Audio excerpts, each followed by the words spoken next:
Coloquei o dedo no leitor biométrico da porta e nada aconteceu. Tentei de novo. Nada. A luz vermelha piscando, aquele bip irritante. Pela terceira vez, com o dedo bem firme no sensor. Vermelho de novo. Deve ser defeito, pensei. Peguei a chave na bolsa, enfiei na fechadura.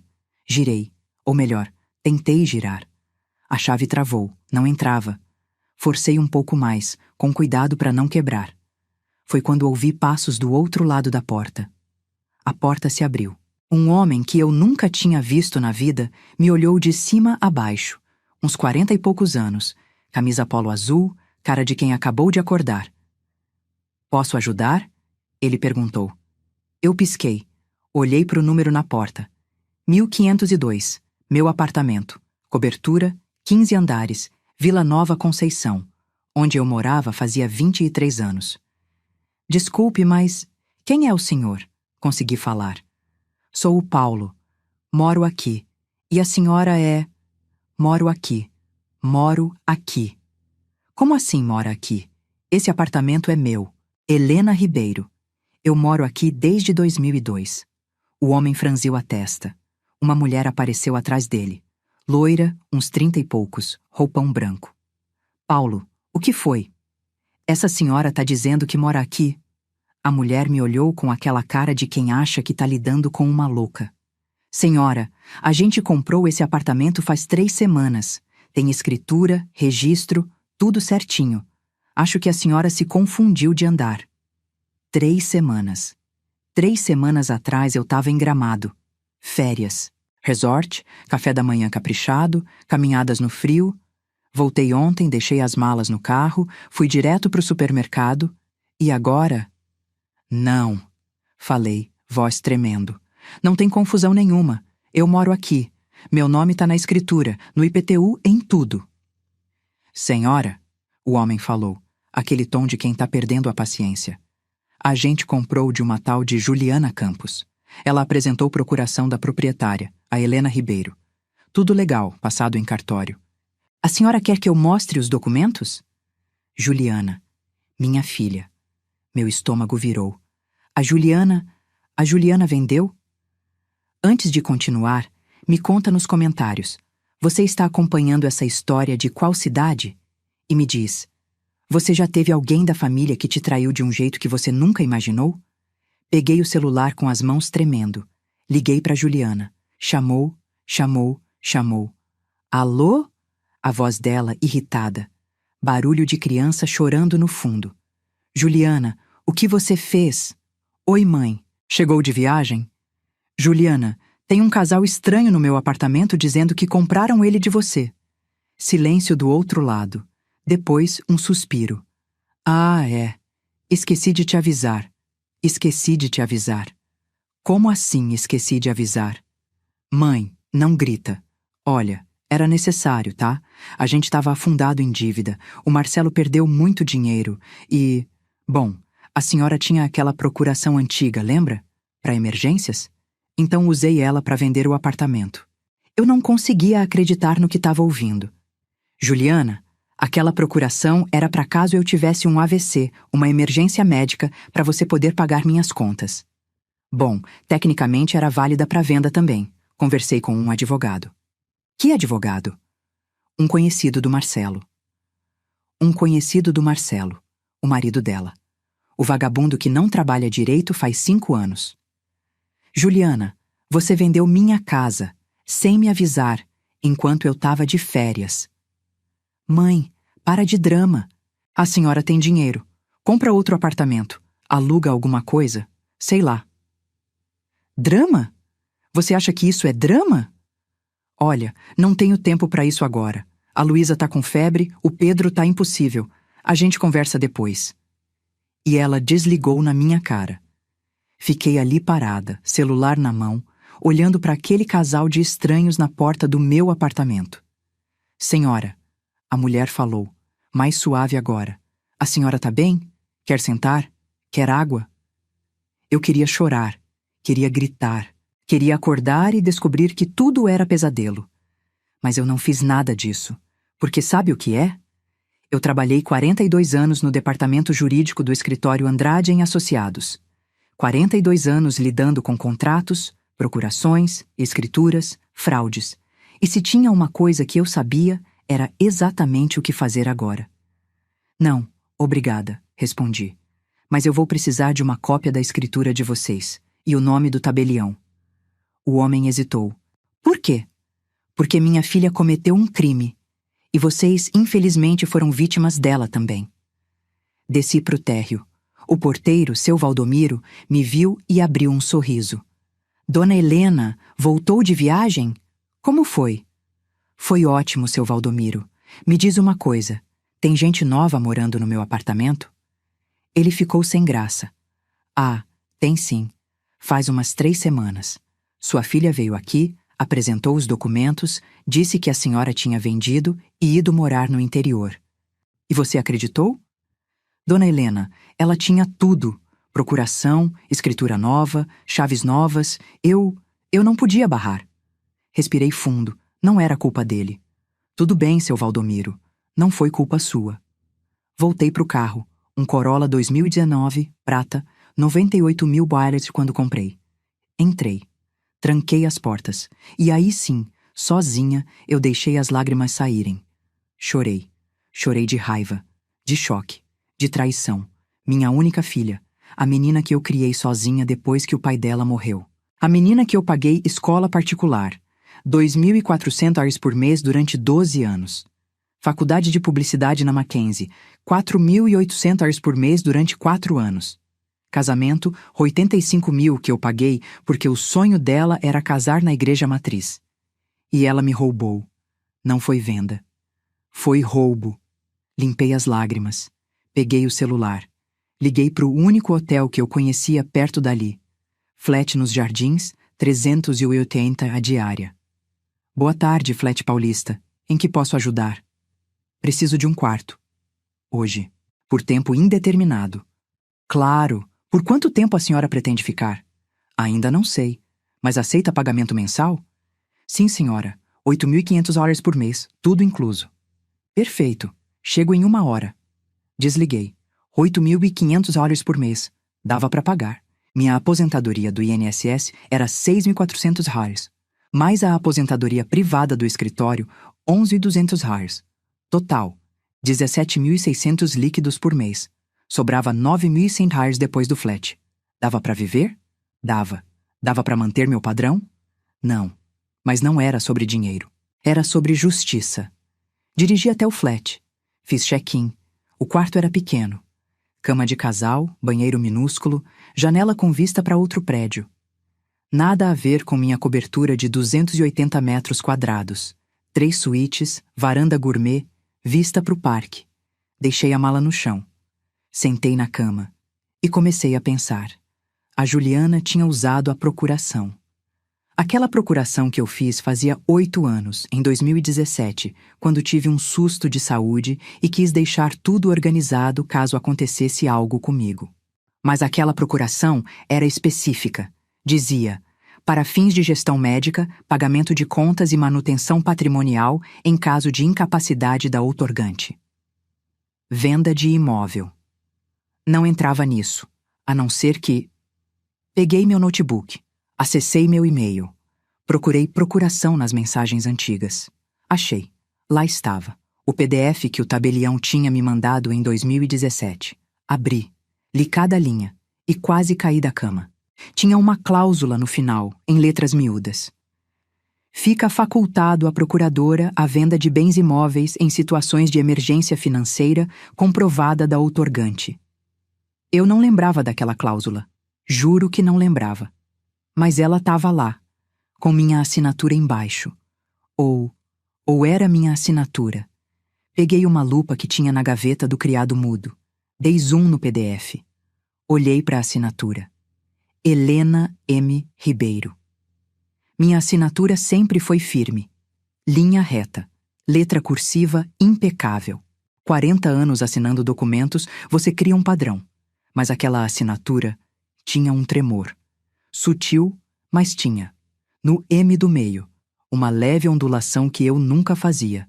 Porque em 2017 eu tinha 64 anos, mão firme, vista boa, zero tremor. Aquela assinatura não era minha, era falsa. Senti uma adrenalina subir, porque se a assinatura era falsa, a procuração era falsa, e se a procuração era falsa, a venda era nula. Peguei o celular, liguei para o Dr. Roberto Guimarães, advogado criminalista. Trabalhamos juntos no Andrade em Associados durante 20 anos. Ele se aposentou fazia 5, mas a gente ainda se falava. Helena, que surpresa! Como vai? Roberto, preciso de você. Urgente. O tom da minha voz deve ter deixado claro que não era social. O que aconteceu? Contei. Tudo. As férias, a volta, o casal estranho, a Juliana, a procuração, a assinatura falsa. Ele ficou em silêncio quando terminei. Helena, você está dizendo que sua filha forjou uma procuração para vender sua casa? Tô. Meu Deus. Eu sei. Você tem a procuração original? Tenho, no meu cofre. Quer dizer, tinha, no cofre do apartamento, que agora tem gente morando. E você tem cópia digital? Tenho, acabei de ver. A assinatura é falsa, Roberto, tenho certeza. Você precisa de um perito grafotécnico, e rápido. Pode indicar alguém? Posso. Vou te mandar o contato agora. E Helena, isso vai ser feio, muito feio. Você tá preparada para processar sua filha? Pensei. Pensei na Juliana bebê, Juliana criança, Juliana adolescente dizendo "te amo, mãe", antes de dormir.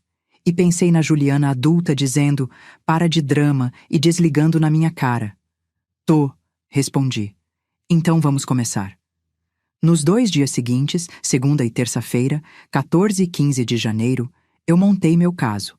Roberto me passou 3 contatos. 1. Dr. Augusto Lemes, perito grafotécnico, 8.500 pelo laudo completo. 2. Doutora Márcia Fonseca, investigadora particular, 12.000 reais por mês. 3. Ele mesmo, advogado criminalista.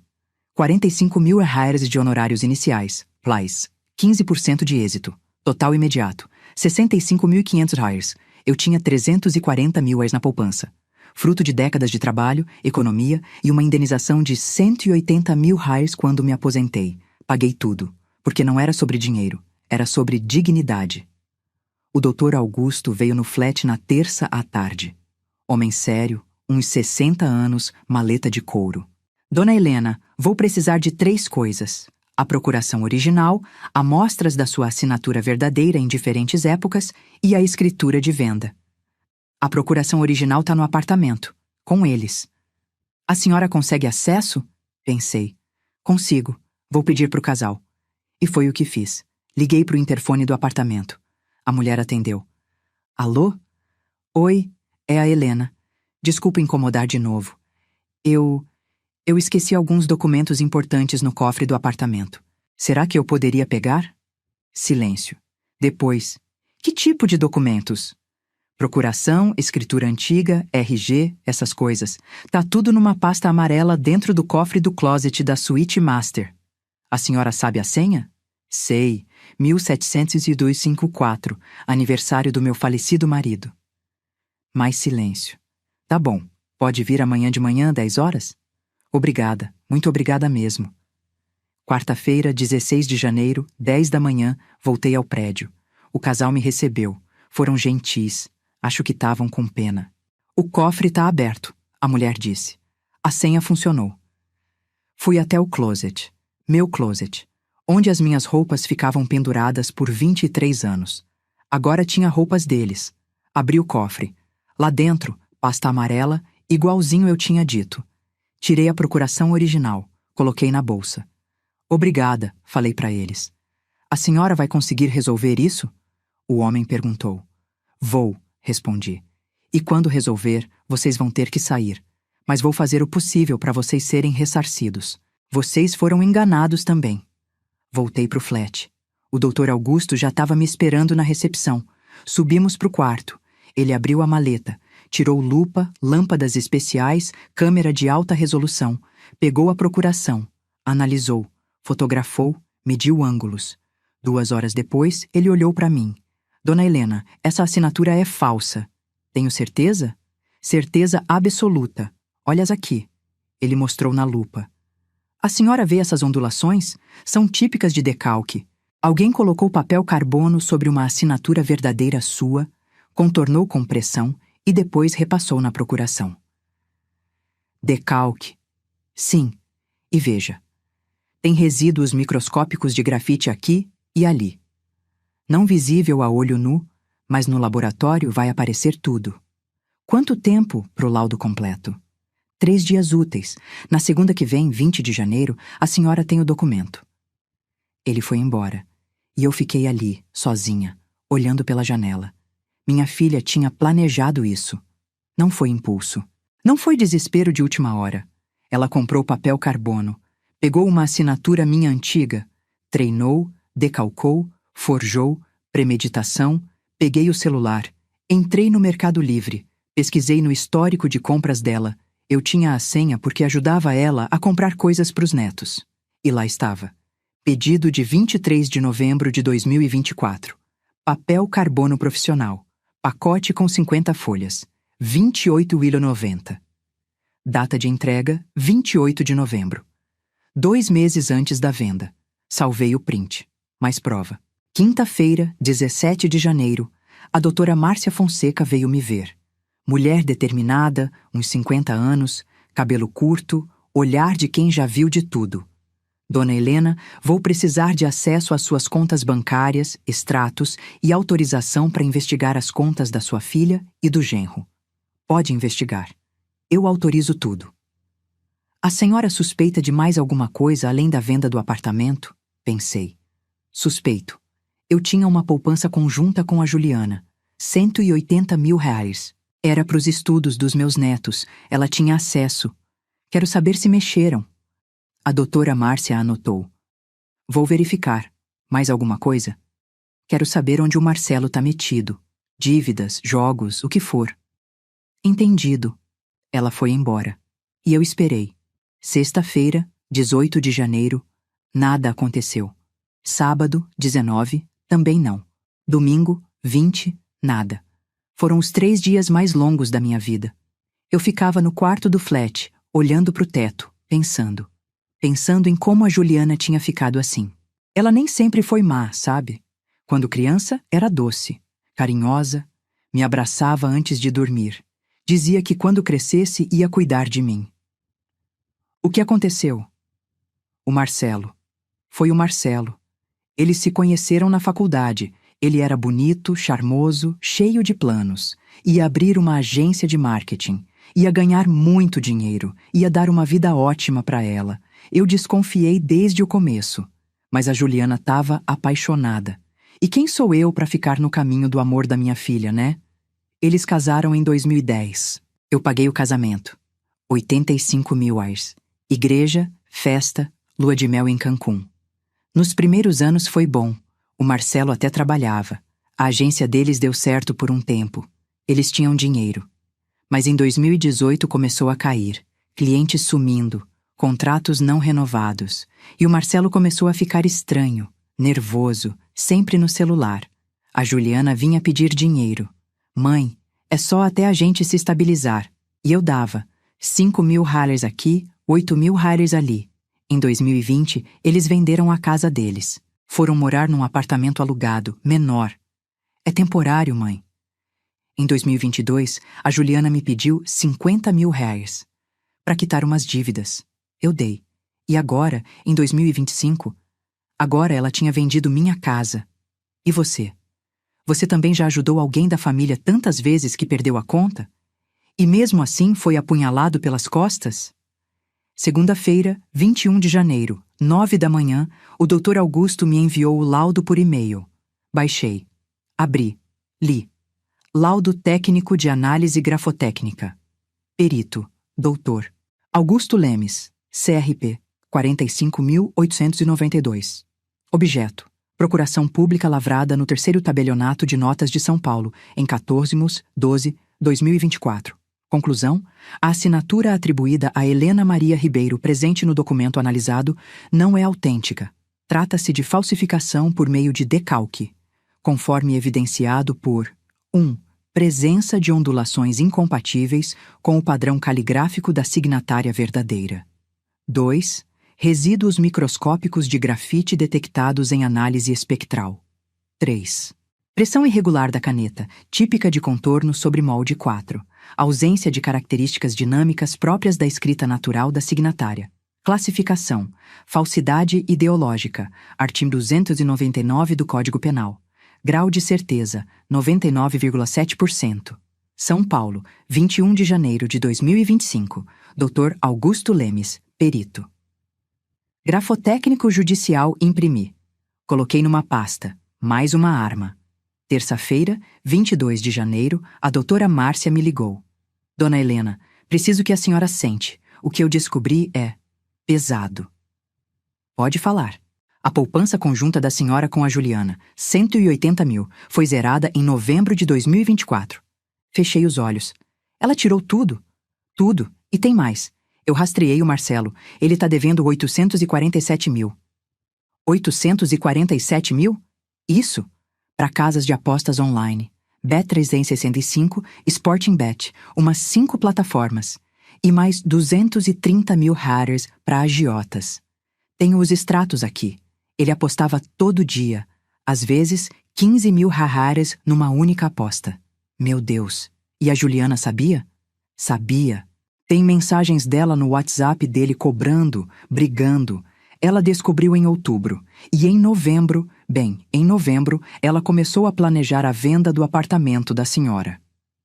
Silêncio. Dona Helena? Tô aqui. Tem mais uma coisa. A escritura de venda. O valor foi 2.000 mil reais. Meu apartamento valia 3.800 mil reais. Fácil. Eles venderam por 2.000 mil reais. Prejuízo de 1.700 mil reais. E onde está esse dinheiro? 847 mil reais. Pagaram as dívidas do Marcelo. 180 mil reais tinham saído da poupança antes. 250 mil reais foram transferidos para uma conta nas Ilhas Cayman. Offshore, provavelmente do Marcelo. E o resto sumiu. Provavelmente cash, agiota, mais aposta. Respirei fundo. Doutora Márcia, eu preciso de tudo isso documentado. Tudo. Já tá. Vou mandar por e-mail e entregar cópia física amanhã. Desliguei. E sabe o que eu senti? Não foi raiva. Foi frieza. Uma frieza que eu nunca senti antes. Porque agora não era só sobre o apartamento. Era sobre tudo. A Juliana não tinha roubado só minha casa. Tinha roubado a poupança dos netos dela. Tinha usado meu nome para sustentar o vício do marido. Tinha me deixado, literalmente, sem teto. E achava que eu ia aceitar quieta. Quarta-feira, 23 de janeiro, fui ao escritório do Dr. Roberto. Coloquei tudo na mesa dele. Laudo grafotécnico. Relatório da investigadora. Prints das compras de papel carbono. Extratos bancários. Tudo. Ele leu. Devagar. Anotando. Quando terminou, tirou os óculos. Limpou. Colocou de volta. Helena, com isso aqui eu processo ela por 1. Falsidade ideológica. Artigo 299 do CP, 1 a 5 anos. 2. Estelionato. Artigo 171 do CP, 1 a 5 anos. 3. Apropriação indébita. Artigo 168 do CP, 1 a 4 anos. 4. E o mais grave, crime contra o idoso. Lei 10.741 a 2003. Pena aumentada em até 1/3. Somando tudo, ela pode pegar de 5 a 12 anos de prisão. E não é pena alternativa, é prisão. E o Marcelo, coautor, mesma pena. E o apartamento? Com a anulação da venda, ele volta para você. O casal que comprou vai ter que sair, mas podem processar a Juliana para reaver o dinheiro deles. Quando a gente entra com o processo? Amanhã, quinta-feira, eu protocolo na delegacia e no fórum ao mesmo tempo. Assenti. Helena, ele segurou minha mão. Tem certeza? Depois que entrar não tem volta. Sua filha vai ser presa. Olhei nos olhos dele. Certeza absoluta. Ele acenou. Então vamos. Quinta-feira, 24 de janeiro, às 14h30, o Dr. Roberto protocolou. Boletim de ocorrência na Teira Delegacia de Polícia. Ação penal no Fórum Criminal da Barra Funda. Pedido de bloqueio de bens da Juliana e do Marcelo. Pedido de anulação da escritura de venda. E às 16h47, 2 policiais civis bateram na porta da casa da Juliana. Eu sei porque ela me ligou. Às 16h52, chorando. Mãe, a polícia tá aqui. O que você fez? Fiz justiça, Juliana. Você me denunciou? Sua própria filha? Você vendeu minha casa e roubou a poupança dos seus filhos. O que você esperava? Eu fiz porque a gente estava afundado. O Marcelo ia ser morto. Não era problema meu. Silêncio. Depois, a voz dela, baixa, perigosa. Eu sou sua filha. Você me botou na cadeia. Nunca vou te perdoar. O sentimento é recíproco. Desliguei e bloqueei o número. A Juliana foi presa na sexta-feira, 25 de janeiro, às 8 da manhã. Prisão temporária. 30 dias. Delegacia da Mulher Adaptada porque ela estava amamentando... Não, espera. A Luísa já tinha 3 anos, o Pedro, 5. Ela não amamentava mais, então foi para carceragem comum mesmo. Eu soube pelo Dr. Roberto. Helena, a Juliana está detida. O juiz decretou prisão temporária para garantir a investigação. Ela pode responder em liberdade depois, mas por enquanto ela está presa. Isso. Desliguei. E você sabe o que eu senti? Nada, absolutamente nada. Nem culpa, nem pena, nem tristeza. Só um vazio gelado. No sábado, 26 de janeiro, o Marcelo me ligou. De um número que eu não conhecia. Atendi sem pensar. Alô? Helena! A voz dele desesperada. Você tem que tirar a Juliana de lá. Ela tá passando mal, chorando. Os policiais disseram que... Marcelo, você tem 30 segundos antes eu desligar. As crianças estão perguntando pela mãe. A Luísa tá chorando todo dia. O Pedro nem tá comendo. Então cuida deles. Você é o pai. Como é que eu vou cuidar? Eu não sei fazer comida, não sei. Aprende. YouTube tá cheio de tutorial. Helena, pelo amor de Deus, ela é sua filha, são seus netos. Você vai deixar uma família se destruir por causa de dinheiro? Respirei fundo. Marcelo, escuta bem. Eu passei a vida inteira construindo o que eu tinha. Trabalhei em 3 empregos ao mesmo tempo quando a Juliana era pequena. Acordava às 5 da manhã. Dormia meia-noite. Comi miojo durante anos para poder pagar escola boa para ela. Enquanto o pai dela agonizava de câncer, eu estava no hospital de dia e no escritório de noite porque alguém tinha que pagar as contas. Minha voz estava tremendo agora. E sabe o que eu ganhei em troca? Uma filha que me roubou, que falsificou minha assinatura, que vendeu minha casa enquanto eu estava de férias, que pegou a poupança que era para os filhos dela e deu para o marido viciado jogar fora. Então não, Marcelo. Não é por causa de dinheiro. É por causa de dignidade. Mas as crianças... As crianças têm pai, você, e têm avó, eu. Mas a mãe deles escolheu cometer um crime. Agora ela aguenta as consequências. Helena. E Marcelo, a polícia já te investigou? Porque você é coautor. Você sabia de tudo. Você gastou o dinheiro. Então se prepara, você é o próximo. Desliguei e bloqueei aquele número também. Domingo 27 de janeiro fui visitar o apartamento. Marquei com o casal, Paulo e Cláudia, agora eu sabia os nomes, para buscar o restante dos meus documentos. Cheguei às 10 da manhã. Eles abriram a porta constrangidos. Dona Helena, a gente viu no jornal, sobre sua filha. Viram. A gente sente muito. Não precisam sentir. Vocês foram enganados também. Entrei. O apartamento estava diferente.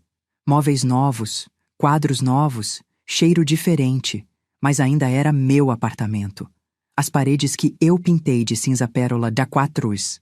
200, o serviço em 2019. O piso de porcelanato que eu instalei, R$18.500 em 2020. A churrasqueira da varanda que eu reformei, R$12.800 em 2021. Cada centímetro daquele lugar tinha meu suor. A senhora quer sentar?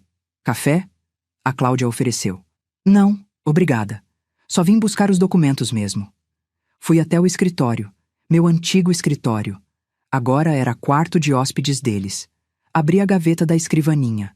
Ainda tinham papéis meus. Certidões, diplomas, certificados, peguei tudo. Coloquei numa caixa. Dona Helena! O Paulo chamou na porta. Quando a senhora acha que vai resolver isso? Judicialmente? Rápido! O advogado disse que em 60 dias a gente tem a primeira audiência. E a gente? O que vai acontecer com a gente? Olhei para ele. Homem jovem, uns 42 anos, ela, 38, casal trabalhador. Provavelmente juntaram anos para comprar um apartamento e foram enganados pela minha filha. Vocês vão ter que sair quando a venda for anulada, mas eu vou testemunhar a favor de vocês no processo contra a Juliana, para vocês receberem o dinheiro de volta. E se ela não tiver dinheiro para devolver? Aí vocês penhoram os bens dela, carro, móveis, o que tiver. Ele engoliu seco. Terminei de pegar os documentos. 3 caixas no total. Coloquei no carro.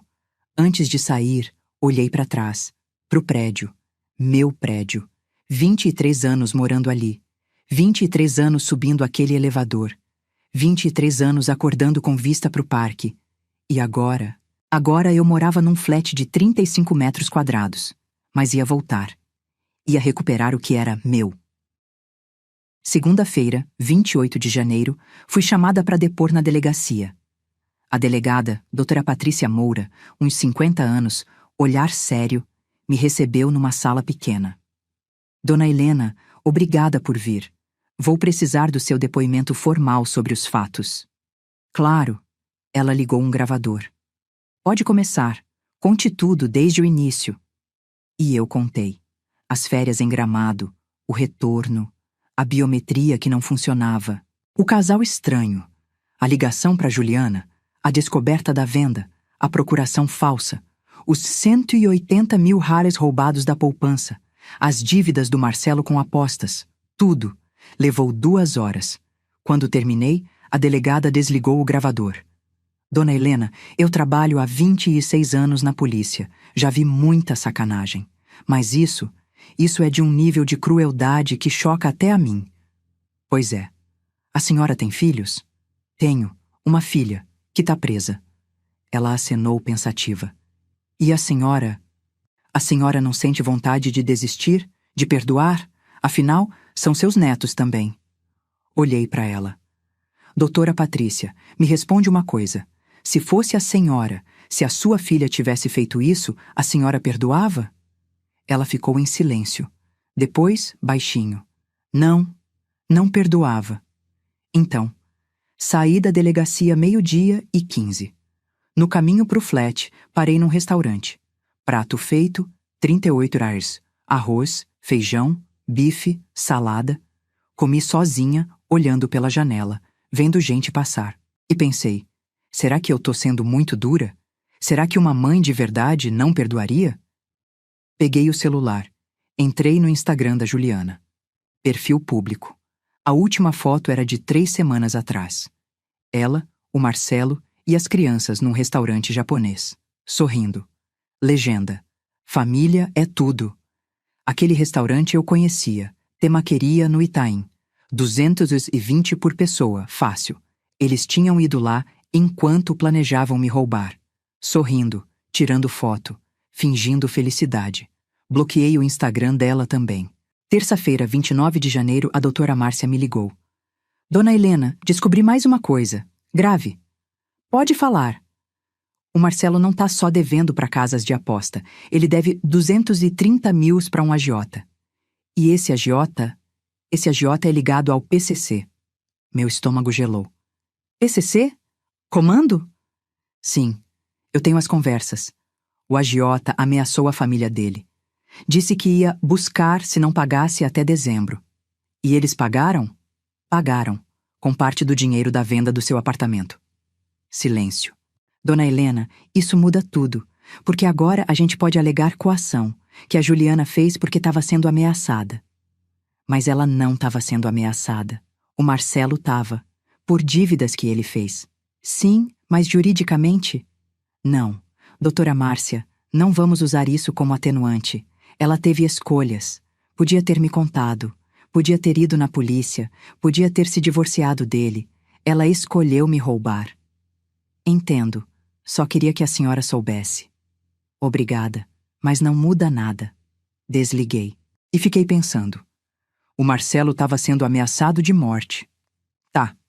Isso justificava roubar a sogra? Não. Quarta-feira, 30 de janeiro, o Dr. Roberto me chamou no escritório dele. Helena, tenho novidades, boas e ruins. Começa pelas ruins. A defesa da Juliana conseguiu habeas corpus. Ela vai sair da prisão temporária amanhã. Senti uma pontada de... De quê? Raiva? Frustração? E a boa? O processo tá andando rápido. Primeira audiência de instrução e julgamento marcada para o dia 24 de fevereiro. Daqui a 25 dias. Tão rápido? É crime contra idoso. Tem prioridade na tramitação. E com as provas que a gente tem, o juiz quer resolver logo. E o apartamento? Tem uma audiência de liminar dia 10 de fevereiro.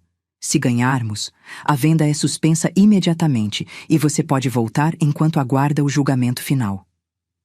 E se perdermos? Não vamos perder. Helena, a gente tem tudo. Laudo grafotécnico, testemunhas, investigação, documentos. É impossível perder. Eu queria acreditar, mas 42 anos trabalhando com justiça me ensinaram. Nada é impossível. Quinta-feira, 31 de janeiro, a Juliana saiu da cadeia. Não me ligou. Não mandou mensagem. Nada. Sexta-feira, 1º de fevereiro, eu decidi fazer uma coisa que estava evitando. Fui ver meus netos. Liguei pro Marcelo. Ele atendeu. Helena, quero ver a Luísa e o Pedro. Silêncio. A Juliana não vai gostar. Não tô pedindo permissão pra Juliana. Tô avisando você. Sábado, 10 da manhã, no Parque Ibirapuera. Portão 3. Se não levarem, eu peço judicialmente. Tá bem. Sábado, 2 de fevereiro, 10 da manhã, esperei no portão do parque. Clima abafado, 28 graus, céu nublado. Às 10h15, vi o Marcelo chegando, sozinho, com a Luísa e o Pedro. A Juliana não veio. Vovó!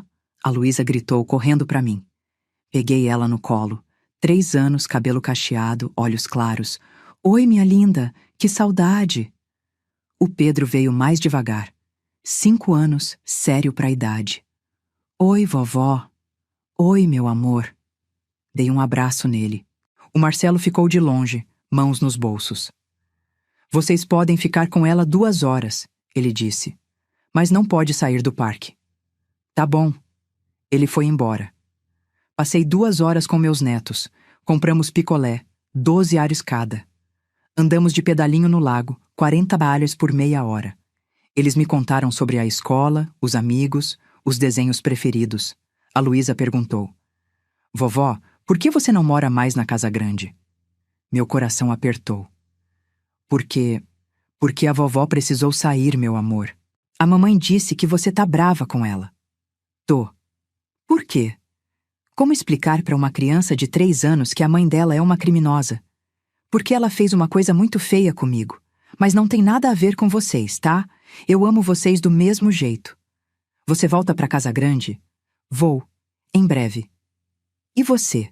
Já teve que explicar para uma criança que o pai ou a mãe dela fez algo terrível? Como faz isso sem destruir a imagem que elas têm? 12:00, o Marcelo voltou para buscar eles. Tchau, vovó, a Luísa acenou. Tchau, meus amores. Semana que vem a gente se vê de novo, tá? Eles foram embora, e eu fiquei ali, sozinha no parque, olhando para eles indo embora. Chorei. Pela primeira vez desde que tudo começou, eu chorei. Porque aquelas crianças não tinham culpa de nada. E iam crescer sabendo que a mãe delas era uma ladra e a avó que botou ela na cadeia. Como fica isso na cabeça de uma criança? Mas, ao mesmo tempo, o que eu poderia fazer? Deixar passar? Fingir que não aconteceu? Não, não podia. Segunda-feira, 4 de fevereiro, voltei para o Dr. Roberto. Quero adicionar uma coisa no processo. O quê? Quero que a Juliana seja obrigada a devolver os 180 mil reais da poupança das crianças, com correção e juros, tudo numa conta bloqueada para elas, que só pode ser acessada quando completarem 18 anos. Posso fazer isso. Vou pedir como dano moral e indenização. Faz. Terça-feira, 5 de fevereiro, a Juliana me mandou uma carta. Não por WhatsApp, não por e-mail. Uma carta, pelos correios, manuscrita. Abri, li. Mãe, eu sei que a senhora não quer falar comigo. E eu entendo. Eu fiz uma coisa horrível. Mas eu preciso que a senhora saiba. Eu não fiz por maldade. Eu fiz por desespero. O Marcelo estava devendo pra gente perigosa. Eles ameaçaram minhas filhas, mãe. Disseram que iam buscar a Luísa na escola se a gente não pagasse. Eu entrei em pânico. Eu não sabia o que fazer. Pensei em contar pra senhora, mas eu tinha vergonha. A senhora sempre falou mal do Marcelo. Ia dizer, eu avisei. E eu não aguentava ouvir isso. Então eu pensei, a senhora tem dinheiro. A senhora tem o apartamento. Se eu vendesse e pagasse as dívidas, a gente se salvava. E depois, quando a gente se estabilizasse, eu comprava outro apartamento para a senhora. Melhor até. Eu não queria roubar. Eu queria pegar emprestado. Mas deu tudo errado. E agora eu perdi tudo. Meu marido tá falido. Minhas filhas tão confusas. E a senhora me odeia. Eu mereço. Eu sei que mereço. Mas eu queria que a senhora soubesse que eu não sou um monstro. Sou só uma mãe desesperada que fez a escolha errada. Me perdoa, mãe. Por favor. Juliana. Li 3 vezes. Rasguei. Joguei no lixo. Por que não? Não era desespero. Era crime. Ela tinha escolhas, muitas. Podia ter ido na polícia denunciar as ameaças. Podia ter pedido divórcio e proteção judicial. Podia ter me contado e a gente resolvia juntas. Mas não. Ela escolheu me roubar.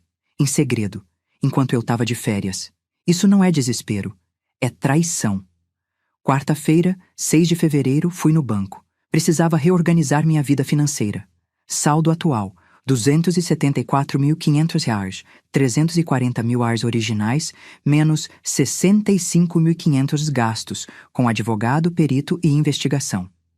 Gastos mensais atuais. Flat, 8. 500, mercado, 800 reais, restaurantes, 600 reais, transporte, Uber, 450, remédios, 380, academia, 250, extras, 520 total mensal, 11.500 reais renda mensal, 17.600 aposentadorias. Sobra, 6.100 reais dava para viver. Mas por quanto tempo? Se o processo demorasse 1 ano, eu gastaria 138 mil só de flat. Minha reserva financeira ia minguar. Mas não tinha jeito, era temporário. Logo eu voltava pro apartamento. Quinta-feira, 7 de fevereiro, o Dr. Roberto me ligou. Helena, a defesa da Juliana, entrou com um pedido de conciliação. Conciliação? Sim. Eles querem fazer um acordo. Evitar o julgamento. Que tipo de acordo? A Juliana devolve o apartamento para você, paga uma indenização de 100 mil reais e você retira a queixa criminal. Fiz as contas rápido. 100 mil reais mais o apartamento que já era meu? Não. Helena. Não, Roberto. Ela não roubou só o apartamento. Roubou a poupança das crianças. Vendeu minha casa por 1.700 mil reais abaixo do valor real. Falsificou minha assinatura. E acha que 100 mil reais resolvem? Não. Então você quer ir a julgamento? Quero. E quero que ela seja condenada, criminalmente, com tudo que tem direito. Entendido. Sexta-feira, 8 de fevereiro, recebi uma ligação inesperada. Número que eu não conhecia. Atendi. Alô? Dona Helena? Aqui é a doutora Verônica Santos, advogada do casal que comprou seu apartamento, Paulo e Cláudia. Oi. A gente tá entrando com ação contra a Juliana também. Para reaver o dinheiro da compra, 2.100 mil reais. E queríamos saber se a senhora toparia testemunhar. Claro, sem problema. Obrigada. E a gente sente muito pelo que aconteceu. A gente comprou de boa fé, a senhora sabe, né? Eu sei, vocês foram vítimas também. É, mas agora a gente vai perder o apartamento e o dinheiro se ela não devolver. Ela não tem dinheiro, doutora Verônica. Gastou tudo pagando dívida do marido. A gente sabe, por isso vamos penhorar os bens deles. Carro, móveis, tudo. Façam. Desliguei e pensei. A Juliana criou um efeito dominó. Não afundou só ela. Afundou um casal inocente também. Sábado, 9 de fevereiro, véspera da audiência da liminar, fui na igreja. Eu não sou religiosa. Nunca fui muito de ir na missa. Mas naquele dia, sei lá, precisava de um lugar quieto para pensar. Sentei num banco lá no fundo, igreja vazia, silêncio pesado, e rezei, não para Deus perdoar a Juliana. Rezei para eu ter forças para continuar. Porque estava difícil, sabe? Tava difícil acordar todo dia sabendo que minha filha me odiava. Tava difícil ver meus netos e saber que eles iam crescer achando que eu sou a vilã. Tava difícil continuar firme quando todo mundo, Marcelo, a Juliana, até alguns conhecidos, me olhava como se eu fosse a malvada por botar a própria filha na cadeia. Mas ao mesmo tempo, eu não podia desistir. Porque se eu desistisse, a mensagem era: pode me roubar, pode me trair, que eu vou perdoar porque somos família. E não era assim que funcionava. Segunda-feira, 10 de fevereiro, 10 da manhã, audiência de liminar no Fórum Cível. Juiz Dr. Márcio Teixeira, uns 60 anos, cabelo grisalho. De um lado, eu e o Dr. Roberto. Do outro, a Juliana, o advogado dela, Dr. Henrique Lopes, e o casal Paulo e Cláudia com a advogada deles. A Juliana me olhou quando entrei. Olhar duro, cheio de raiva. Eu não desviei. Olhei de volta. O juiz começou.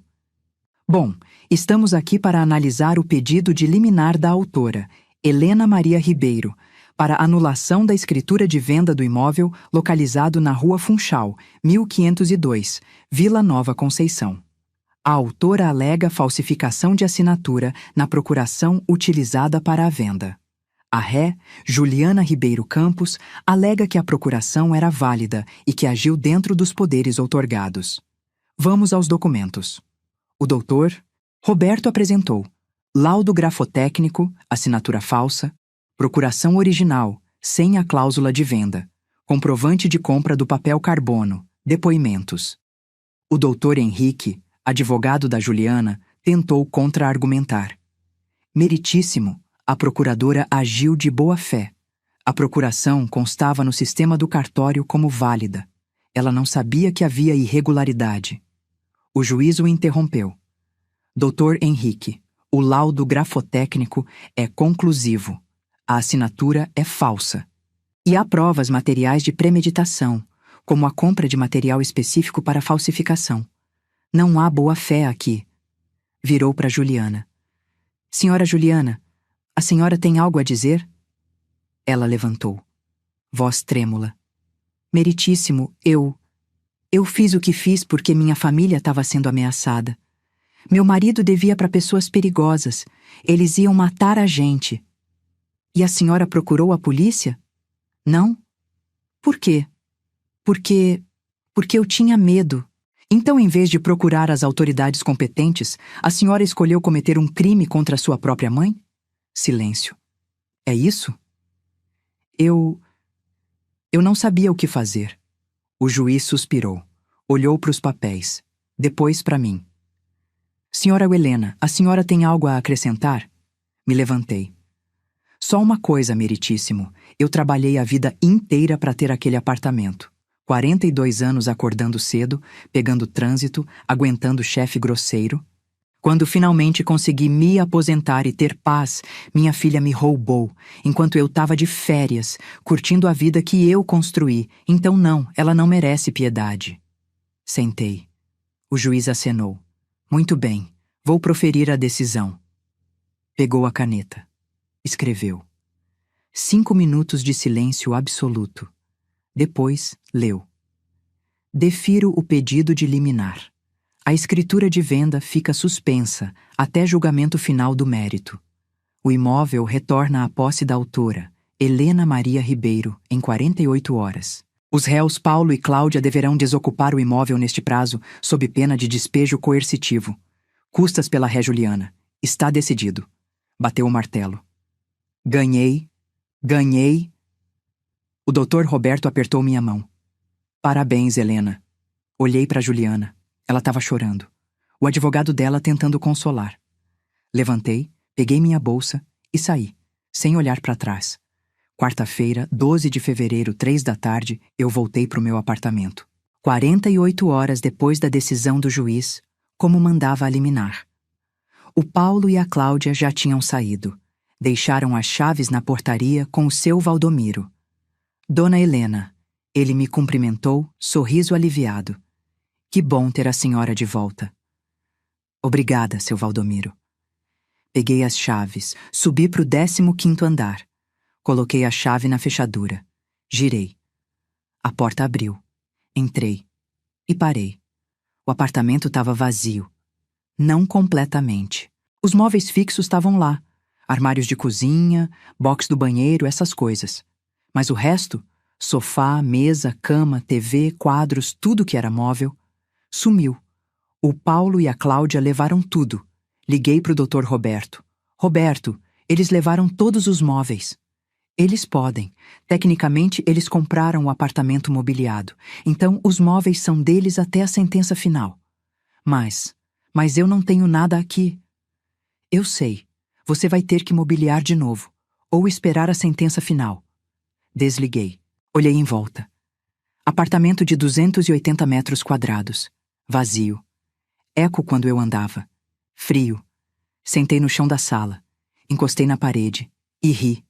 Ri porque era tão absurdo que só rindo mesmo. Eu tinha voltado pro meu apartamento. Mas estava vazio. Como minha vida. Passei a primeira noite ali no chão mesmo. Colchão inflável que comprei no caminho. 180. Sem TV, sem mesa, sem nada. Só eu e o eco. Quinta-feira, 13 de fevereiro, comecei a mobiliar de novo. Fui numa loja de móveis usados. Comprei. Sofá de 2 lugares, 800 reais, mesa de jantar pequena, 4 cadeiras, 450, cama de casal simples, 650, guarda-roupa básico, 520 reais, geladeira, usada, 1.200 reais, fogão, 680, micro-ondas, 240, TV 42 polegadas, usada, 890, total, 5.430, longe dos móveis que eu tinha antes. Mas dava pro gasto. Entreguei endereço, pagamento à vista. Entrega amanhã, das 14 reais às 18 horas. Sexta-feira, 14 de fevereiro, os móveis chegaram. Passei o dia organizando. Montando cama, arrumando guarda-roupa, ligando geladeira. Era estranho. O apartamento era o mesmo. As paredes eram as mesmas, mas parecia violado, diferente. Como se a presença de estranhos ali tivesse mudado a energia do lugar. Sábado, 15 de fevereiro, fui ver meus netos de novo. Mesma rotina. Parque Ibirapuera, 10 da manhã. Mas dessa vez, quando cheguei, tinha alguém além do Marcelo. A Juliana. Ela estava ali, parada ao lado dele, braços cruzados, olhando para mim com aquela cara de desafio. Respirei fundo. Me aproximei. Juliana. Mãe. As crianças correram para mim antes que a tensão ficasse pior. Vovó! Vovó! Peguei elas no colo, beijei, mas não tirei os olhos da Juliana. Não sabia que você ia vir, falei. São minhas filhas. Eu vou onde eu quiser. Tudo bem, mas o combinado era 2 horas com elas, sem interferência. Eu não vou interferir. Só vou ficar observando. Ótimo. Ia ser divertido. Passei as 2 horas com as crianças, mas o tempo todo sentindo o olhar da Juliana queimando minhas costas. Compramos pipoca, 8. Andamos de bicicleta, aluguel 25. Sentamos na grama. A Luísa perguntou: Vovó, você voltou para casa grande? Voltei, meu amor. Podemos ir lá? Olhei para Juliana, que estava-se a uns 10 metros, fingindo mexer no celular, mas claramente escutando. Podem, mas tem que combinar com sua mãe antes. 12:00, hora de ir embora. As crianças correram para Juliana. Ela abraçou, beijou, olhou para mim. Mãe, a gente precisa conversar. Não temos nada para conversar. Temos sim, sobre o julgamento. O que tem? Eu quero fazer um acordo. Não. Mãe, escuta. Se isso for para júri, eu posso pegar até 12 anos de prisão. Minhas filhas vão crescer sem mãe. Devia ter pensado nisso antes de me roubar. Eu não roubei. Eu peguei emprestado. Gente começou a olhar. A Juliana percebeu. Abaixou o tom. Olha, eu sei que eu errei. Eu sei. Mas eu tô disposta a pagar de volta. Tudo. O apartamento, a poupança, tudo. Só não me bota na cadeia. Por favor. Olhei para ela. Minha filha. 36 anos. Olhos vermelhos, cara de quem não dormia direito fazia dias. E senti... nada. Juliana, você falsificou minha assinatura. Vendeu minha casa. Roubou a poupança dos seus filhos. Fez tudo pelas minhas costas enquanto eu tava de férias. E agora quer que eu retire a queixa porque você tá com medinho de cadeia? Não é medinho. Eu tenho filhas pequenas. Eu também tinha uma filha pequena e criei ela sozinha depois que o pai dela morreu, trabalhando 3 empregos. Você acha que foi fácil? Mas eu nunca roubei ninguém. Eu não sou você. Claramente. Ela começou a chorar. Por que você tá sendo tão cruel? Eu sou sua filha. E exatamente por isso dói mais. Porque eu te criei melhor que isso. Eu te ensinei valores. E você cagou pra tudo. Eu tava desesperada. Todo mundo fica desesperado em algum momento da vida, Juliana. A diferença é que a maioria das pessoas não comete crime. Virei as costas. Mãe, espera. Não esperei. Fui embora. E você? Você também já teve que ser dura com alguém que você ama porque era a coisa certa a fazer? E mesmo assim, sentiu vontade de voltar e abraçar? Segunda-feira, 17 de fevereiro, uma semana antes do julgamento, o Dr. Roberto me chamou para o último ensaio. Helena, você vai ser chamada para depor. A acusação vai te fazer perguntas, a defesa também. Você precisa estar preparada. Preparada como? A defesa vai tentar te desestabilizar emocionalmente, vai falar das suas netas, vai dizer que você está destruindo uma família. Você não pode fraquejar. Não vou fraquejar. Tem certeza? Olhei para ele. Certeza absoluta. Terça-feira, 18 de fevereiro, fui fazer compras. Precisava de roupa adequada para o tribunal. Comprei. Terno social feminino, brechó, 180 reais. Sapato fechado preto, 120. Bolsa discreta, 85 total. 385 não era chique, mas era respeitoso. Quarta-feira, 19 de fevereiro, recebi uma mensagem da Juliana, de um número novo. Ela devia ter comprado um chip. Mãe, pelo amor de Deus, me atende. Eu tô implorando. Não faz isso comigo. Bloqueei. Quinta-feira, 20 de fevereiro, o Marcelo me ligou. Helena, a Juliana tá em pânico. Ela não tá comendo, não tá dormindo. Tá tendo crise de ansiedade. As meninas tão assustadas. Não é problema meu. Como não é problema seu? Ela é sua filha. Era. Não é mais. Helena, pelo amor de Deus, você vai destruir essa família. Eu não destruí nada. A Juliana e você destruíram. Eu só tô fazendo a minha parte de não deixar passar. Você é uma velha amargurada. Por isso o seu marido morreu e te deixou sozinha. Senti como se tivesse levado um soco no estômago. Repete, falei, voz baixa. Você é uma... Não. A parte do meu marido. Repete. Silêncio. É isso que você acha? Que o Fernando morreu porque eu sou amargurada? Eu não quis dizer. Quis sim. E sabe de uma coisa, Marcelo? Você tá certo. Eu sou amargurada. Sabe por quê? Porque eu gastei anos da minha vida ajudando vocês. Anos. E vocês me roubaram. Então sim, tô amargurada. E com muito direito. Desliguei. E chorei. Porque aquilo doeu. O Fernando morreu fazia 4 anos. Câncer de pulmão. Fumou a vida inteira. Parou tarde demais. Eu cuidei dele até o último dia. Vi ele definhar. Vi ele sofrer. E no final, segurei a mão dele enquanto ele se foi. E agora o Marcelo usava isso contra mim? Fui no banheiro. Lavei o rosto. Olhei no espelho. 72 anos. Cabelo grisalho, rugas, olheiras. Mas firme. Ainda firme.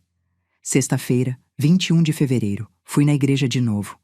Acendi uma vela, pro Fernando. Amor, falei baixinho, olhando pra chama. Eu tô fazendo a coisa certa, né? Me diz que eu tô fazendo a coisa certa. A chama tremeu. Não era resposta. Era vento. Mas eu quis acreditar que era ele dizendo: "Você tá, Chica, segue em frente." Sábado, 22 de fevereiro, não vi meus netos. O Marcelo cancelou. Elas não querem ver você. Menti. As crianças não decidiram isso. Ele e a Juliana decidiram por elas. Mas tudo bem, era a arma deles.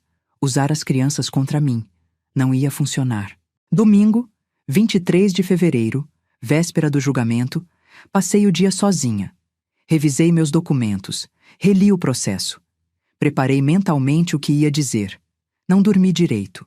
Acordei 4 da manhã, suando, coração acelerado. Sonhei com a Juliana criança. Com 4 anos, cabelo em Maria Chiquinha, sorriso banguela, pulando na minha cama numa manhã de domingo. "Mãe! Mãe! Acorda! Vamos tomar café!" E eu acordava, cansada do plantão da noite anterior, mas sorria. Pegava ela no colo. Fazia panqueca, que era a comida favorita dela. Onde foi que aquela menina se perdeu? Segunda-feira, 24 de fevereiro, 9 da manhã, Fórum Criminal da Barra Funda. Sala de audiências lotada. Eu e o Dr. Roberto de um lado, a Juliana, o Marcelo e o Dr. Henrique do outro, o Paulo e a Cláudia, testemunhas, na fileira do fundo. Juiz Dr. Fernando Alvarenga, uns 55 anos, toga preta, olhar sério. Promotora Dra. Angélica Freitas, 40 e poucos, cabelo preso, expressão determinada. Bom dia. Vamos iniciar a audiência de instrução e julgamento do processo criminal número 0045782-21.2 e 25.8.26, côndice 01.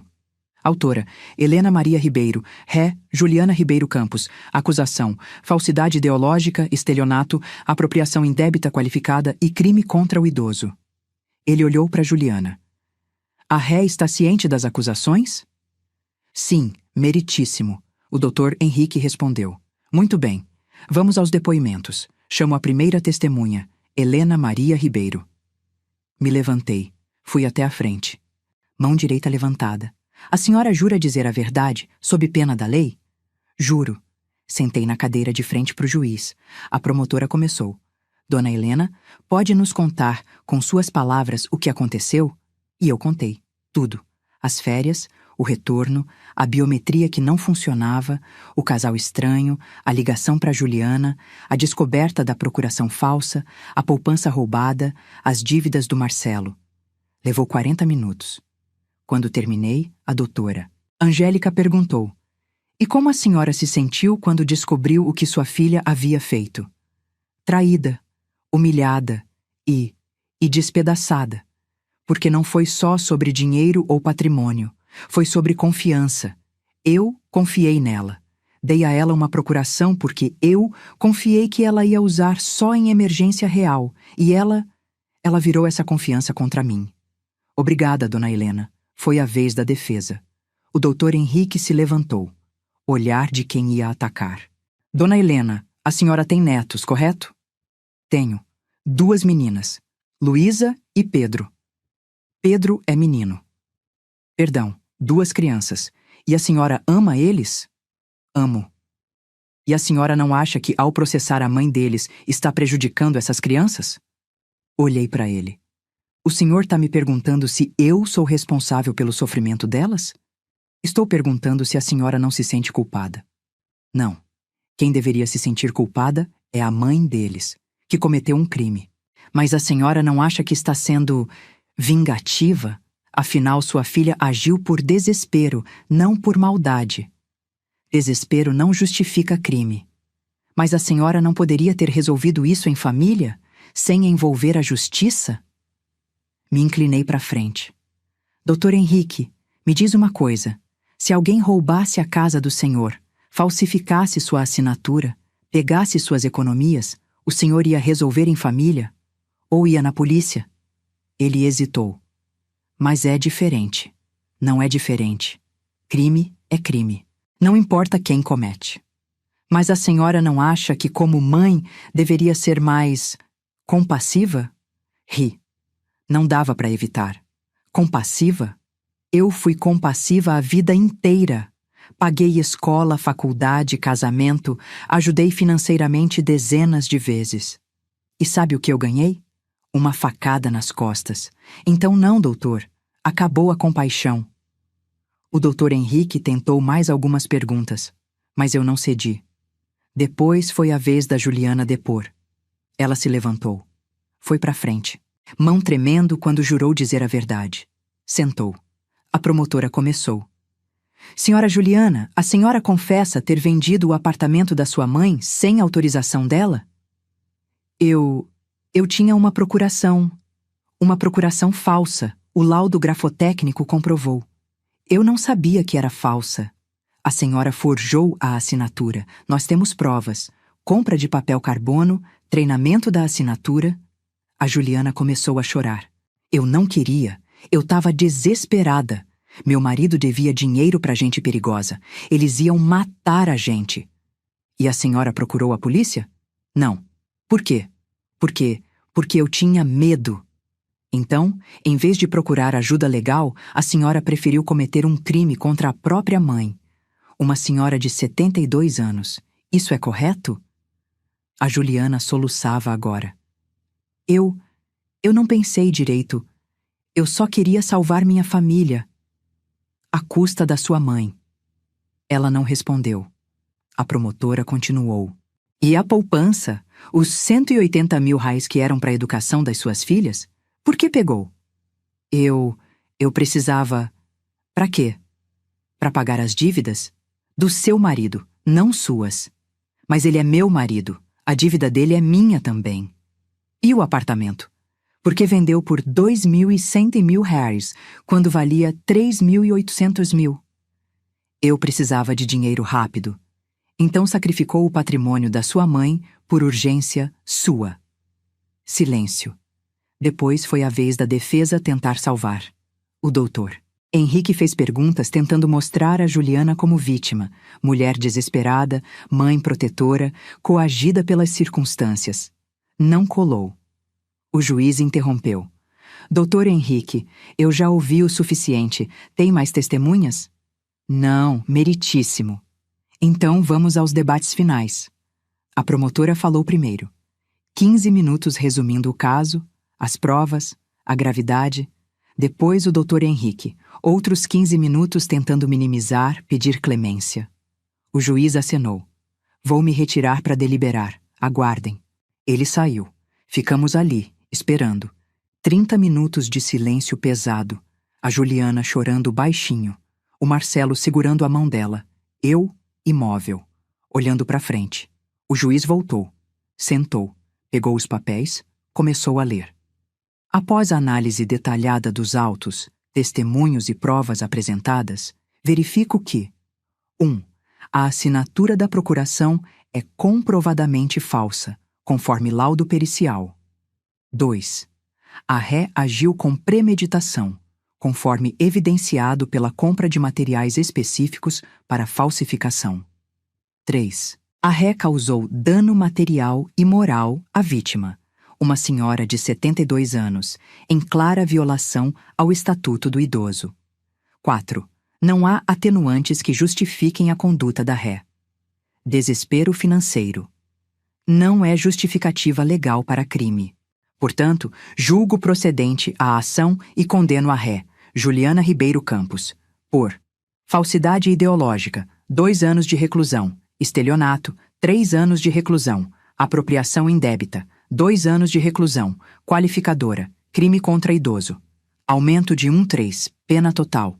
9 anos e 4 meses de reclusão em regime fechado. Além disso, a ré deverá devolver 180 mil reais à vítima, corrigidos, em conta bloqueada para as netas. Pagar indenização por danos morais no valor de 150 mil reais. Arcar com as custas processuais. A prisão será cumprida imediatamente. Oficiais, façam a detenção. 2 policiais se aproximaram da Juliana. Ela gritou. Não, por favor, minhas filhas! Eles colocaram algemas. O Marcelo tentou segurar ela. Juliana! Os policiais o afastaram. A Juliana olhou para mim. Olhar de puro ódio. Eu te odeio. Você destruiu minha vida. Eu te odeio. Os policiais a levaram para fora, o grito dela ecoando no corredor. Eu te odeio. Eu te odeio. Eu te odeio. Até sumir. Silêncio. O juiz olhou para mim. Senhora Helena, está tudo bem? Assenti. Não conseguia falar. Saí do tribunal, pernas bambas. Do lado de fora, o Dr. Roberto me esperava. Helena, eu preciso ir para casa. Quer que eu leve? Não, eu quero ficar sozinha. Peguei um táxi. 42 dollars até o apartamento. Subi, entrei, tranquei a porta e desmoronei. Caí no chão da sala. Chorei. Chorei como não chorava fazia anos. Porque acabou. Tinha acabado. Justiça foi feita. Mas a que custo? 6 meses depois. Agosto de 2025. Acordei às 7 da manhã. Sem despertador. Meu corpo já tinha se acostumado. Levantei. Fui até a janela da suíte. Abri as cortinas. Lá fora, o parque. Verde, tranquilo, silencioso naquele horário. Alguns corredores já fazendo a volta matinal. Meu apartamento, minha vista, minha paz. Fui fazer café. Nos últimos 6 meses, muita coisa mudou. Depois do julgamento, fiquei 2 semanas praticamente trancada no apartamento. Saía só para comprar comida, remédio, essas coisas básicas. Não atendia telefone. Não via ninguém. Só eu e o silêncio. Foi a dona Carmen, vizinha do 1401, que me tirou daquele buraco. Bateu na minha porta numa terça-feira de manhã, início de março. Helena, querida, tô te vendo entrar e sair só escondida. Vem tomar um café comigo, sem compromisso. Fui. Por quê? Porque eu precisava de companhia humana. A gente tomou café. Ela não perguntou nada sobre o processo, sobre a Juliana, sobre nada. Só conversou sobre amenidades. O tempo, as plantas dela, a receita nova que tinha testado. Foi... bom. Comecei a ir lá toda semana. Terças e quintas, 10 da manhã. Virou rotina. Em abril, a dona Carmen me chamou para o grupo de alongamento dela. Vem, Helena, faz bem para o corpo e para a cabeça. Fui. Segunda, quarta e sexta, 8 da manhã, no salão de festas do prédio. 10 senhoras, instrutor pago pelo condomínio, aula gratuita. Comecei a conhecer gente. A dona Beatriz, a dona Silvia, o seu Mário do 1203. Gente que não me julgava. Que não perguntava, como você conseguiu fazer isso com sua própria filha? Só gente vivendo. Em maio, voltei a trabalhar. Não no escritório, eu estava aposentada. Mas como consultora jurídica voluntária numa ONG de apoio a idosos vítimas de abuso financeiro. 2 vezes por semana, terça e quinta à tarde, eu ia até a sede da ONG no centro. Atendia pessoas que passaram pelo que eu passei. Filhos roubando, netos manipulando, cônjuges desviando, e eu ajudava. Com orientação legal, documentação, encaminhamento para advogados. Era doloroso. Cada história me lembrava da minha, mas ao mesmo tempo era libertador. Porque eu podia fazer diferença. Em junho, o Paulo e a Cláudia, o casal que tinha comprado meu apartamento, ganharam o processo contra a Juliana. A juíza mandou penhorar os bens dela para devolver os 2.100 reais. Mas a Juliana não tinha bens. Nada. O carro tinha sido apreendido para pagar outras dívidas. O apartamento alugado tinha sido despejado. Os móveis, vendidos. Restou 87.000 reais numa conta poupança antiga. O Paulo e a Cláudia pegaram isso e desistiram do resto. Não vale a pena continuar brigando, me disseram. A gente vai tocar a vida. Eles compraram um apartamento menor, 2 quartos, periferia. 420.000 reais, financiado. Perderam muito, mas seguiram. E eu? Eu segui também. Mobilizei o apartamento aos poucos. Comprei móveis novos, mas simples, sem luxo, sem exagero. Gastei 38 dólares. 0 no total em 6 meses. Meu saldo bancário agora, agosto de 2025, 189.100. Menos que antes, mas suficiente. Sobre a Juliana, ela cumpria pena no presídio feminino de Santana. Regime fechado. Eu não visitei, nem uma vez, mas o Marcelo me ligava, todo mês, sempre do mesmo número. Helena, a Juliana quer falar com você. Não. Por favor, ela tá arrependida. Ótimo, que ela carregue esse arrependimento. As meninas perguntam por ela todo dia. Elas não entendem por que a mãe sumiu. Explica pra elas. Como? Como eu explico pra uma criança de 3 anos que a mãe tá presa? Do jeito que der, não é problema meu. E desligava. Era cruel? Era. Mas eu não conseguia sentir pena. Não ainda. Sobre meus netos. Continuei vendo eles. Todo sábado. Mas agora no meu apartamento, não mais no parque. O Marcelo trazia, ficava 1 hora, buscava. A Luísa e o Pedro adoravam ir lá. Eu comprei brinquedos, jogos, livros, fazia bolo, pipoca, lanche. Era bom ter eles ali. Ouvir risada de criança de novo. Mas ao mesmo tempo tinha uma dor. Porque toda vez que eu olhava para eles, eu via a Juliana. Os olhos da Luísa eram iguais aos dela. O jeito teimoso do Pedro, igualzinho. E dói. Porque eu amava meus netos.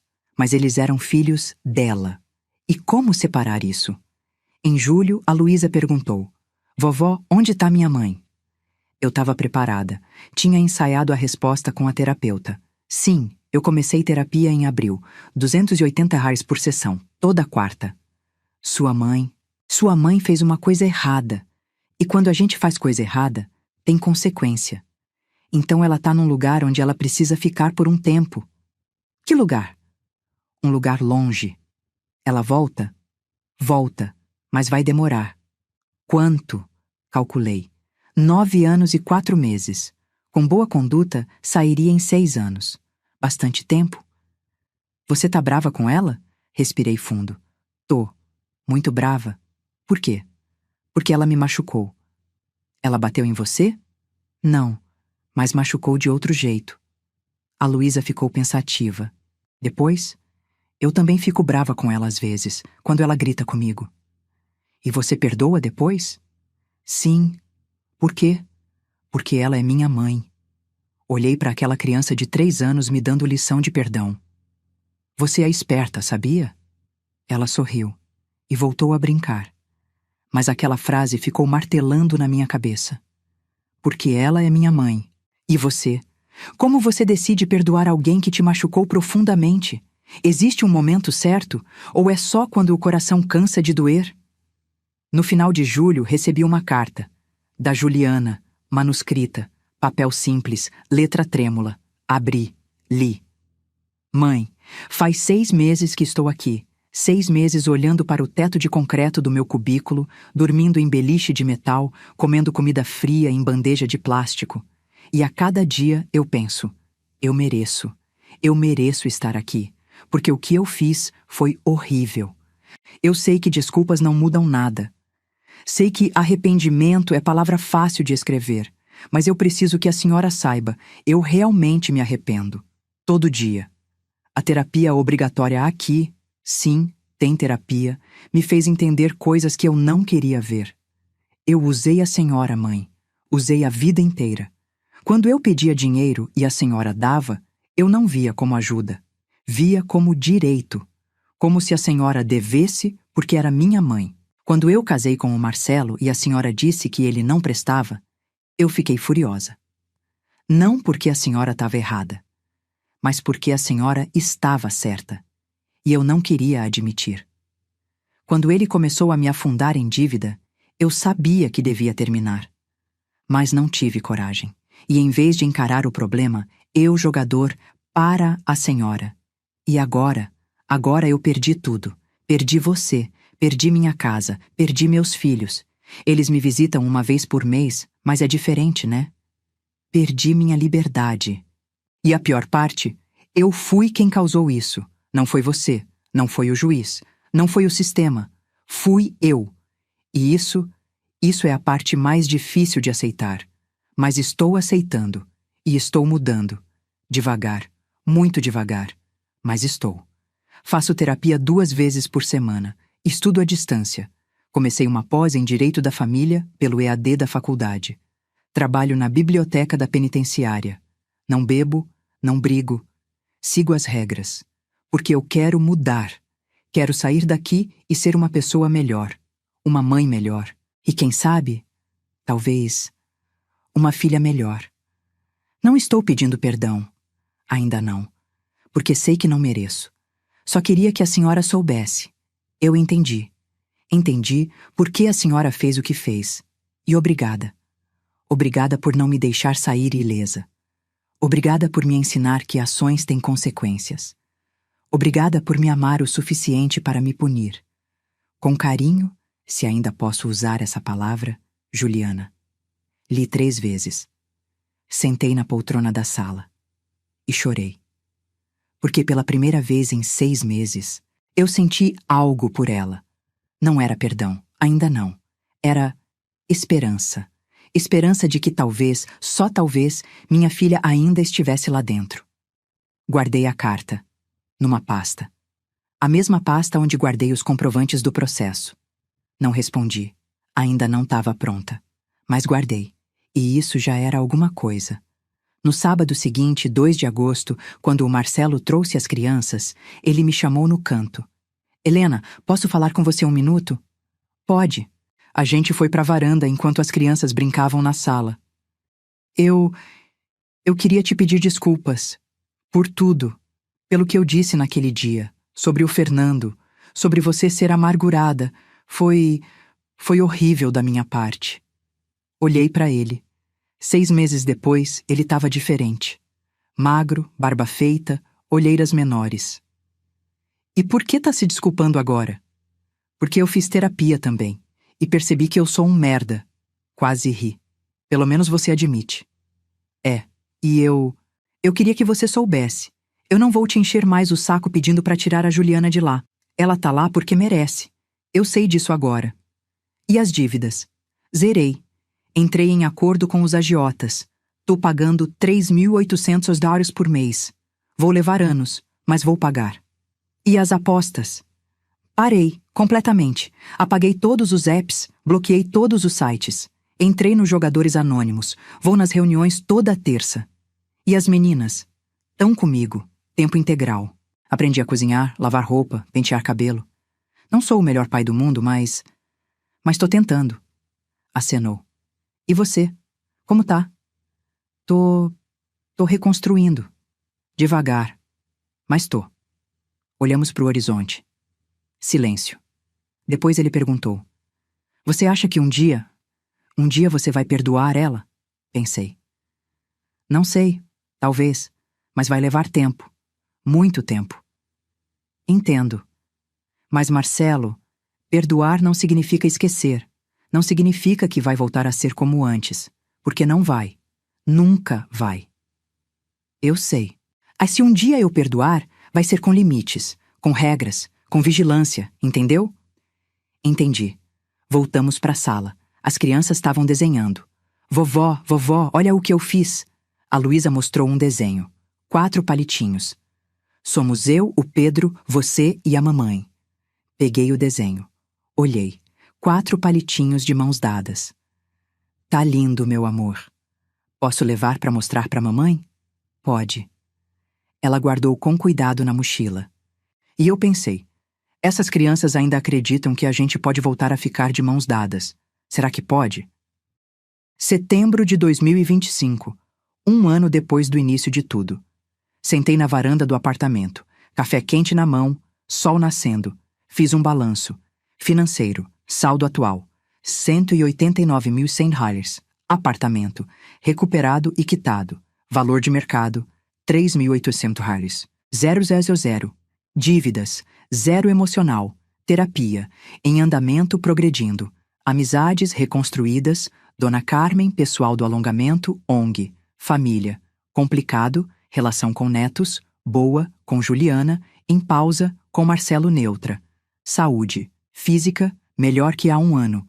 Alongamento 3 de semana, caminhadas diárias. Mental, estável, terapia ajudando, antidepressivo leve quando necessário. Propósito, trabalho voluntário na ONG. 2 CI semana. Leitura, retomada. 3 livros, mês. Vida social, moderada mas presente. Não, era perfeito. Mas era meu. E era digno. Em outubro, 7 meses depois da prisão, a Juliana me mandou outra carta, mais curta dessa vez. Mãe, tenho uma audiência de progressão de regime em dezembro. Se der certo, passo para o semiaberto. Posso sair de dia para trabalhar e estudar. Não estou pedindo nada, só queria que soubesse. Continuo tentando ser melhor. Todo dia. J. Guardei. Com a outra. E pela primeira vez, pensei em responder. Mas ainda não. Ainda não. Em novembro, fui visitar a ONG num dia diferente. Quinta de manhã. Quando cheguei, tinha uma senhora na sala de espera. Uns 75 anos, magra, olhos vermelhos. A coordenadora me chamou. Helena, essa é a dona Irene. Filha dela limpou a conta bancária dela. 240 mil reais. Tudo que ela tinha. Sentei com a dona Irene. Ouvi a história dela, tão parecida com a minha. No final, ela perguntou: a senhora acha que eu tô errada? De processar minha própria filha? Segurei a mão dela. Não, você não tá errada. Você tá se protegendo. E isso não te faz má pessoa, te faz forte. Ela chorou. Mas e se eu me arrepender depois?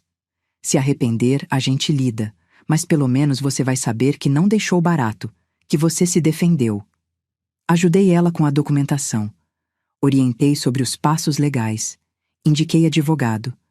E quando ela foi embora, mais calma, mais firme, eu senti paz. Porque era isso. Eu tinha transformado minha dor em propósito. Dezembro de 2025. 1 ano e 1 mês depois do início de tudo. Natal. Passei com os netos. O Marcelo trouxe eles na manhã do dia 25. A gente almoçou junto. Peru? Sim, eu aprendi a fazer. 186 o peru. Farofa, arroz, salada. As crianças abriram os presentes. Boneca para Luísa, 180 reais. Lego pro Pedro, 240. Eles riram, brincaram, bagunçaram meu apartamento recém-arrumado. E eu amei cada segundo. Às 6 da tarde, o Marcelo foi buscar. Tchau, vovó, eles acenaram.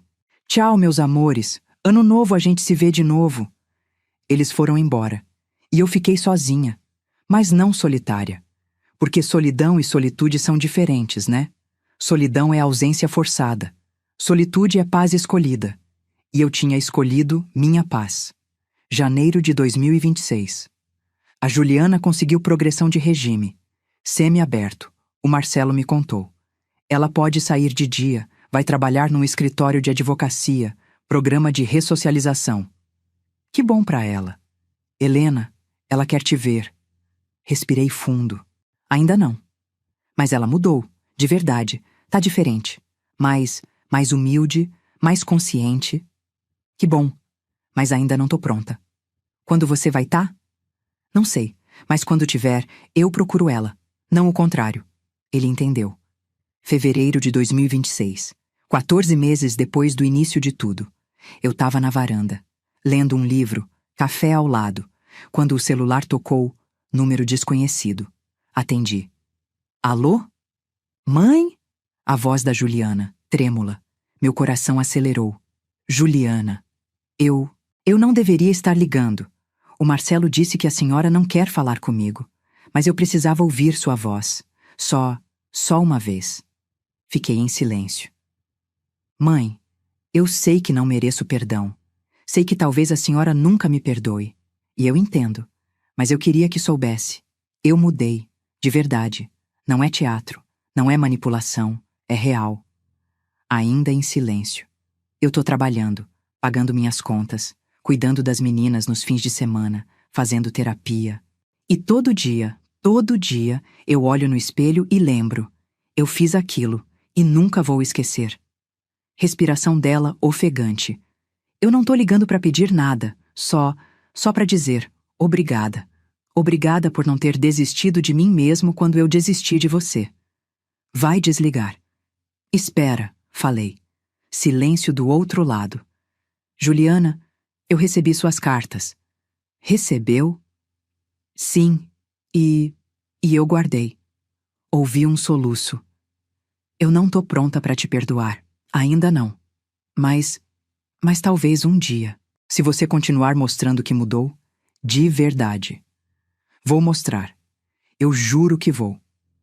E Juliana, se um dia eu perdoar, não vai ser como antes. Vai ser diferente, com limites, com regras, com cuidado. Eu aceito. Qualquer coisa. Qualquer limite. Então a gente pode tentar. Devagar, muito devagar. Obrigada, mãe. Obrigada. Mas, Juliana, se você escorregar, se voltar aos velhos hábitos, se me magoar de novo, acaba. Eu sei. E não vou escorregar. Prometo. Promessas são fáceis. Eu sei, mas vou provar, com atos, não com palavras. Assenti, mesmo ela não vendo. Tchau, Juliana. Tchau, mãe. Desliguei. E chorei. Mas dessa vez era diferente. Não era dor. Era esperança. Abril de 2026. 17 meses depois do início de tudo. Encontrei com a Juliana. Presencialmente. Pela primeira vez desde o julgamento. Num café neutro. Não na minha casa, não na dela. Ela chegou pontual. Magra, cabelo preso, roupa simples. Sentou na minha frente. Oi, mãe. Oi. A gente ficou em silêncio por um tempo. Depois, ela começou. Eu trouxe uma coisa pra você. Tirou um envelope da bolsa. Colocou na mesa. Abri. Dentro, 8 mil reais em dinheiro. É a primeira parcela. Dos 180 mil reais que eu roubei. Vou pagar 2 mil reais por mês. Vai levar 7 anos e meio. Mas vou pagar. Cada centavo. Olhei pro dinheiro. Depois pra ela. Juliana, você ganha quanto agora? 3.200 reais por mês. E tira 2 mil reais disso pra me pagar? Sim. Como você vive? O Marcelo me ajuda. E eu? Eu corto supérfluos. Não saio. Não compro roupa. Só o essencial. E as meninas? Elas estão bem? Tem comida, roupa, escola. O resto fica pra depois. Peguei o envelope. Estendi de volta. Não quero. Ela piscou. Como assim? Pega esse dinheiro e abre uma conta poupança pros seus filhos, pros estudos deles, pros sonhos deles. E quando eles completarem 18 anos, você conta pra eles. Conta tudo. O que você fez. Como pagou. E deixa eles decidirem o que fazer com esse dinheiro. Mas, mãe, Juliana, eu não preciso desses 2 mil reais por mês. Mas suas filhas precisam de uma mãe que prioriza o futuro delas. Ela pegou o envelope de volta, chorando. Obrigada. E, Juliana, se você realmente quer fazer as pazes comigo, continua melhorando. Continua sendo essa pessoa nova. E talvez em alguns anos, a gente volte a ser mãe e filha. Alguns anos? Ou talvez nunca. Ainda não sei. Mas o que eu sei é, eu tô disposta a tentar, se você tiver. Estou. Eu juro que estou. Tomamos café. Conversamos sobre amenidades. As crianças, o trabalho dela, meu voluntariado. Não foi como antes. Tinha uma distância, um cuidado. Mas era um começo. Setembro de 2026. 2 anos depois do início de tudo. Sentei na varanda. Mesma poltrona. Mesmo café. Olhei para a cidade lá embaixo. E pensei, valeu a pena? Todo o sofrimento. Todo o processo. Todo o distanciamento. Valeu? A resposta é sim. Porque eu aprendi. Aprendi que família não é desculpa para abuso. Aprendi que perdão não é obrigação. Aprendi que eu posso amar alguém e ainda assim manter distância. Aprendi que justiça não é vingança. E aprendi que recomeçar, mesmo aos 72 anos, é possível. Hoje, setembro de 2026, minha vida é assim, financeiramente estável. 210 mil reais na poupança, recuperei um pouco com a economia. Emocionalmente equilibrada. Terapia toda semana ainda, mas já não choro mais em todas as sessões. Socialmente ativa. Tenho amigas, tenho rotina, tenho propósito. Familiarmente, complicada, mas honesta. Vejo meus netos toda semana. Vejo a Juliana uma vez por mês. Sempre em público. Sempre com tempo limitado. Mas vejo. E aos poucos a gente tá reconstruindo. Não vai ser como era. Nunca vai. Mas talvez seja algo novo, Algo com base em respeito, não em obrigação, em limites, não em exploração, em verdade, não em aparências. E sabe de uma coisa? Isso eu aceito. Obrigada por chegar até o fim da minha história. Se você também passou por algo parecido, traição familiar, abuso financeiro, manipulação, me conta nos comentários de onde você está lendo. Quero saber que a gente não está sozinha, que é possível sobreviver, que é possível reconstruir e que nunca é tarde para defender sua dignidade. Um abraço de quem aprendeu que ser forte às vezes é dizer não, mesmo quando dói. Especialmente quando dói. Helena Maria Ribeiro, 74 anos, viúva livre, em paz.